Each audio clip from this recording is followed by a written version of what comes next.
Welcome back. So today we're doing a deep dive into, well, active language learning. Yeah. Specifically for those of you who've been there.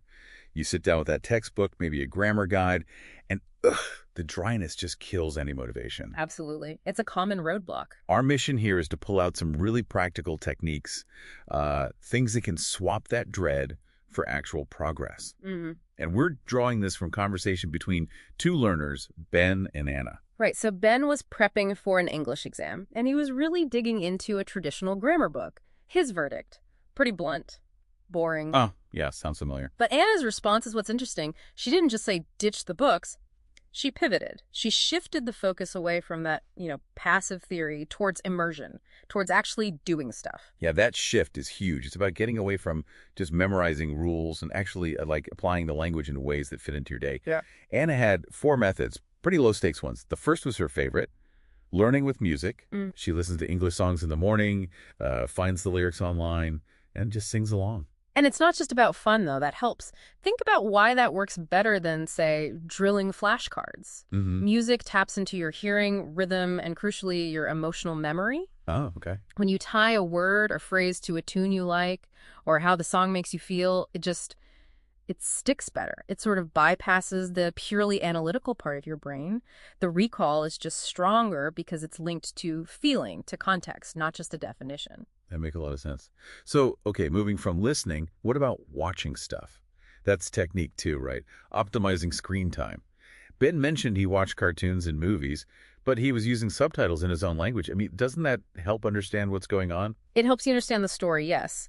But here's the kicker. It actually hinders learning the language. That's often the big aha moment for learners. Right. Anna's advice was simple. Switch immediately to English subtitles. Why? Because you're hearing the English words and seeing the English words simultaneously. Okay, got it. Visual plus auditory. Exactly. That link, seeing the spelling while hearing the sound, reinforces it massively. Yeah. It helps lock it in for the long term, helps with reading speed later too. It turns passive watching into, well, active learning. Okay, English subtitles. Makes sense.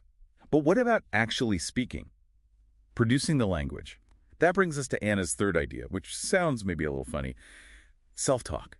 Talking to yourself, like if you're busy, how do you practice speaking without needing someone else there? Well, think about it. What happens when you don't use the language you're learning, even for a day or two? It gets rusty, fades a bit. Precisely. Self-talk is a way to keep it active, keep it flowing, even if it's simple stuff.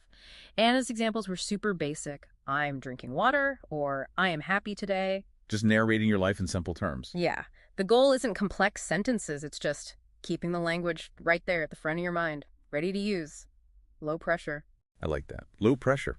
Okay, and the final one she mentioned tackles what might be the biggest hurdle for a lot of us, writing consistently. You hear daily journal and you think, oh man, that's a huge commitment. Right. It sounds daunting, but Anna knew the secret. Consistency trumps complexity. Every single time. The real barrier isn't usually the writing skill itself. It's the feeling that you need hours or that you need to write something, profound. Yeah, the pressure. So her strategy was brilliant. The low-effort journal.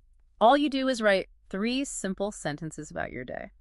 That's it. 3 sentences like, today is sunny, I went to the park, I feel good, something like that. Exactly like that. Simple, declarative, and the key thing she pointed out, it takes less than 5 minutes. Less than 5 minutes. Okay, that changes everything. It reframes it completely. It's not a massive chore anymore. It's a tiny habit you can actually stick with.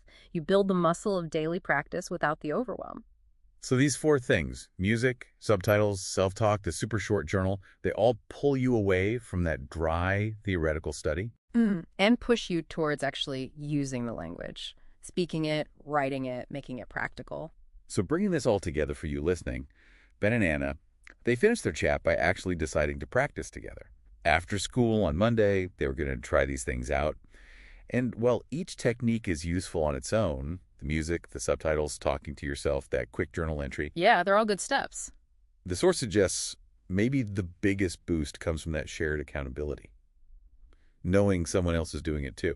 So the question for you is, if these steps really do take less than 5 minutes each, who could you maybe partner with, even informally, just to make sure you both actually do them? Might be something to think about using that shared goal to really lock in your own progress.